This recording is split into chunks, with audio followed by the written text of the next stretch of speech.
Okay, so ngayong gabi day sa atanan. So nahimduman na pud nako ang password ani na account. Yes, wait lang focus sa. Ana, okay, so nahimduman na pud na akong password ani na account. No, so tudloan na pud ta mo og kuan, moment of inertia og centroid na calculator techniques, no. So kanina method is bali maisa na pud niya ang centroid og moment of inertia og kuha. Sige, so without further ado, so mao ni siya ang method. So di na nato ni i-mind, by the way, erase na nako, no? So di na to i-mind. Sige, so mao ni ang setting sa imong calcio. By the way, kani siya is applicable for both Casio na 570 ES ug 991 ES Plus. Basta kana na calcio, though ang difference lang jud niya is unsay pang tuklokon nimo para makuha ang functions. Sige, so ang calcio nimo is naka-stat or statistics, naka-linear.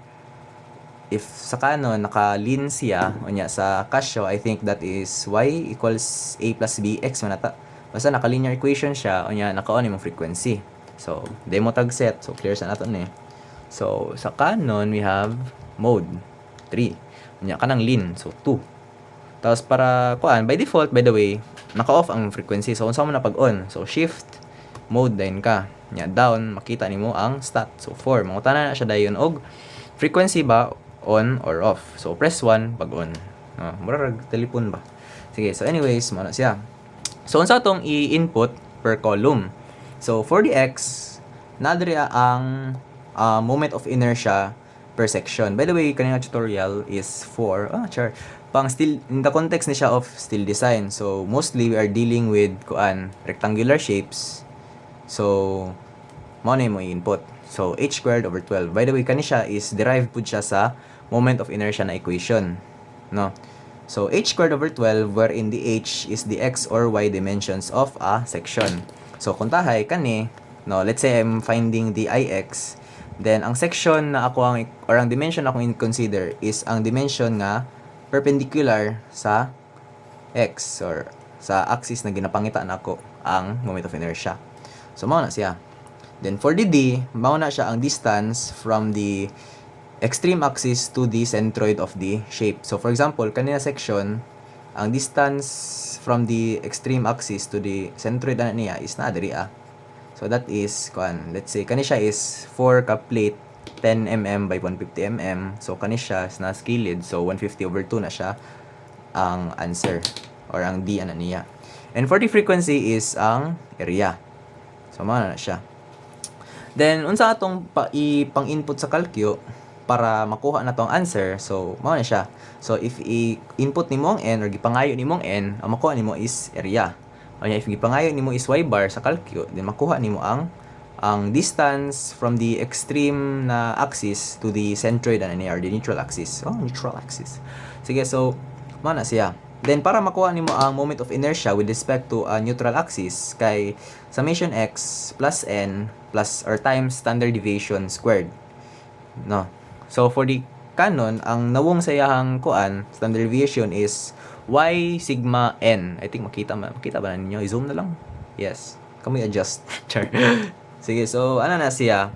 Nya, for the kuan, for the Casio is summation x times n summation x plus n times the sigma y squared. So, mao na siya. Sige, so, sample din ba? Para dali. Kay 15 minutes ra ang free nga kuan video. Sige, so, try na ito pangita ang ix. So, kani nga axis atong i-consider, no? So, mao na siya. So, sige, balik na set up ang calcio. So, set up 3, 2. Sunod kay shift, set up, down, na siya. Okay, so set up na nato. Sige, so first is let's try considering kaning kani siya. Ang top and the bottom nga plates. Sige, so we have this is unsa man na dimension ang perpendicular sa ato ang x-axis. That is the kani siya, that is 10 mm. So 10 square divided by 12. As well as kani po, that is 10 square divided by 12. Okay. So kanina pod ang sa side na po nato ng mga plates, ang dimension niya na with respect or perpendicular sa x-axis is kani, di ba? We know naman na 150 na siya, so butang na to 150. 150 square divided by 12. So what is 1875? So 1875. Goods.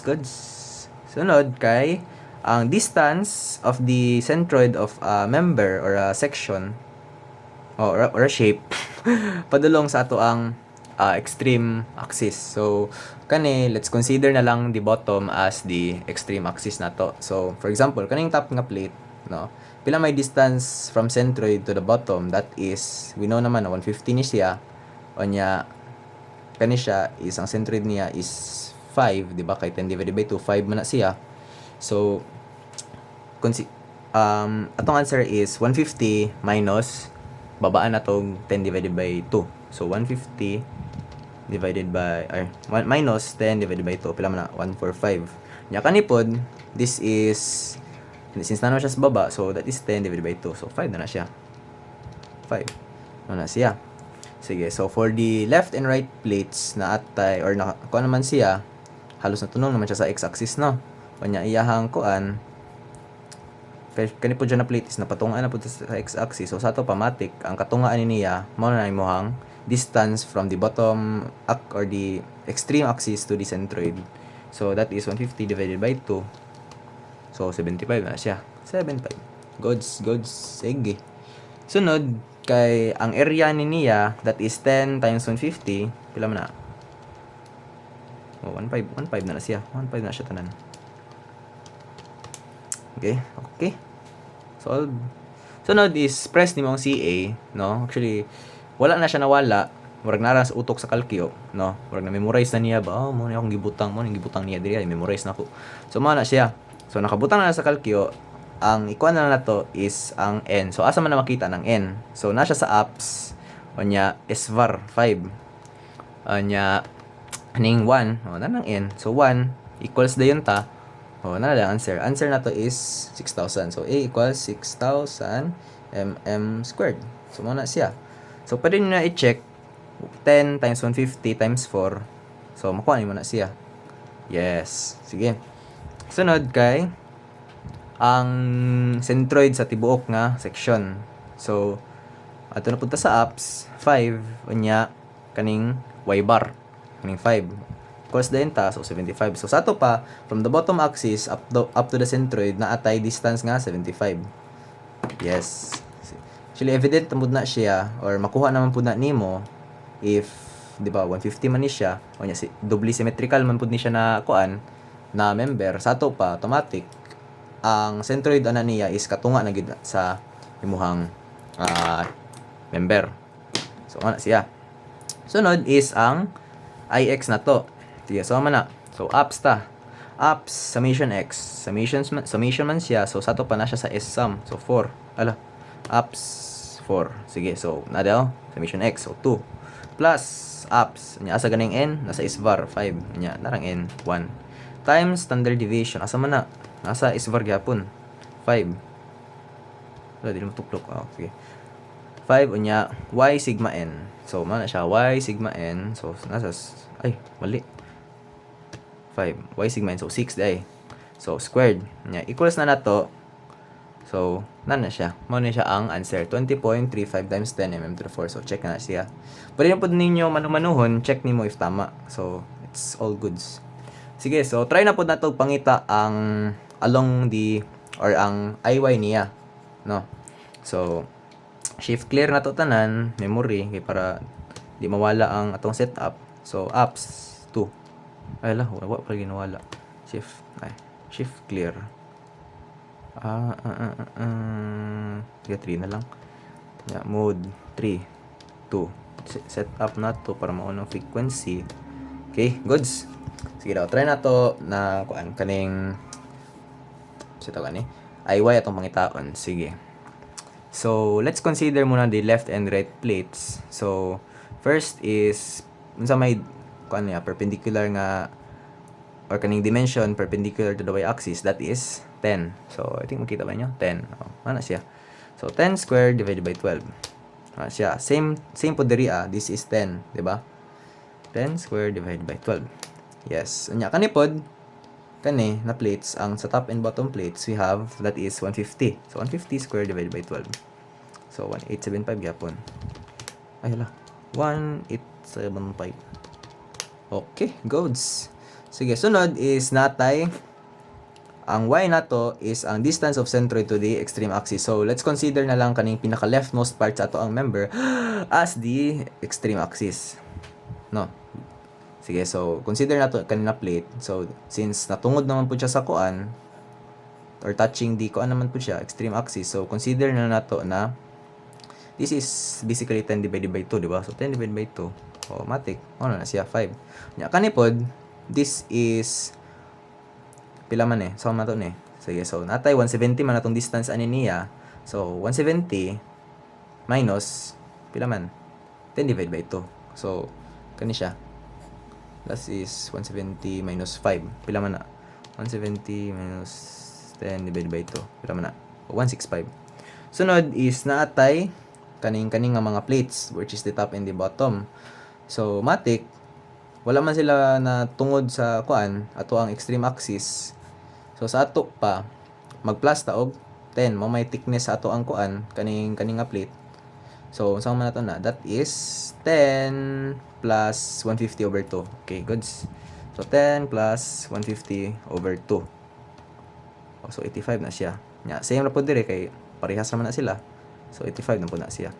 Kanya frequency nato is 150 times 10. 150 times 10. So 1500, 100, 1500. Sige, so nakuha naman tong area o kuan niya. Pero check na tong area. So, apps 5. Apps 5 nya 1. Oh, ano na siyang area. Tapos, ang iyahang distance of the kuan, centroid niya is kani. So, I think we are expecting 170 over 2, di ba? So, pila ganyan? 170 divided by 2, pila na. So, 85 dapat ang answer na niya. So, 5. Nya, y bar punta. That should be 85. So, tama ta. Sige. For the kuan, the moment of inertia, so, ups. Saan ito? Ups. Anya, 4, 2. So, para makuha mo ang summation x plus, ups na punta, is var n times ang standard deviation niya. So, sa may standard deviation, 6 squared. Dapat ang answer ani is 24.85. Wow! Kuha! Wala. Mana siya, 24.85 times 10 to the power of 6 mm to the 4. So, tama ta. So, sa ato pa, dali na lang kayo makompute ang kuan. Moment of inertia. Sunod is the radius of gyration if still design. Onya, boom, answer na dayon ta. Goods. Sige. So, I think that's that. Salamat sa pagtanaw. Onya, see you soon na po. Ug mahimduman na po na akong password ani account. Yes. Sige. So, bye-bye.